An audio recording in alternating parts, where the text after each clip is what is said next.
இலங்கை கடற்படையால் சிறைபிடிக்கப்பட்டுள்ள மீனவர்களையும் மீன்பிடி படகுகளையும் உடனடியாக விடுவித்திட வலியுறுத்தி தமிழ்நாடு மீன்வளத்துறை அமைச்சர் அனிதா ராதாகிருஷ்ணன் ஒன்றிய வெளியுறவுத்துறை அமைச்சர் ஜெய்சங்கரை இன்று சந்திக்கிறார். கூடுதல் விவரங்களை நமது செய்தியாளர் கண்ணனிடம் கேட்டு பெறலாம்.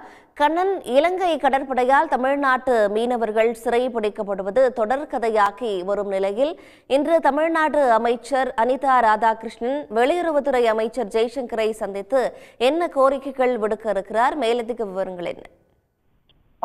இலங்கை கடற்படை தொடர்பாக இலங்கை கடற்படையினர் தமிழ்நாட்டு மீனவரை தாக்குவதும் சிறைப்பிடிப்பதும் தொடர்கதையாகிக் கொண்டே வருகிறது.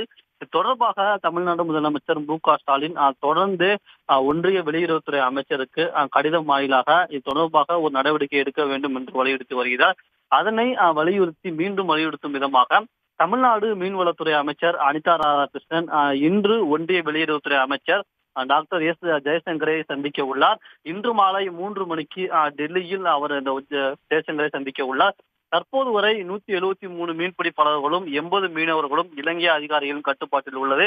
எனவே இந்த விவகாரத்தில் ஒன்றிய வெளியுறவுத்துறை வலுவான மற்றும் ஒருங்கிணைந்த முயற்சிகளை உடனடியாக மேற்கொண்டு இலங்கை வசம் உள்ள அனைத்து மீனவர்களையும் மீன்பிடி படகுகளையும் உடனடியாக விடுவிப்பதை உறுதி செய்ய வேண்டும் என்றும் இது தொடர்பாக உரிய தூதரக நடவடிக்கைகளை முடுக்கிவிட வேண்டும் என்றும் தமிழ்நாடு அரசின் மீன்வளத்துறை அமைச்சர் அனிதா ராதாகிருஷ்ணன் இன்றைய தினம் ஒன்றிய வெளியுறவுத்துறை அமைச்சர் ஜெய்சங்கரை சந்தித்து வலியுறுத்த உள்ளார்.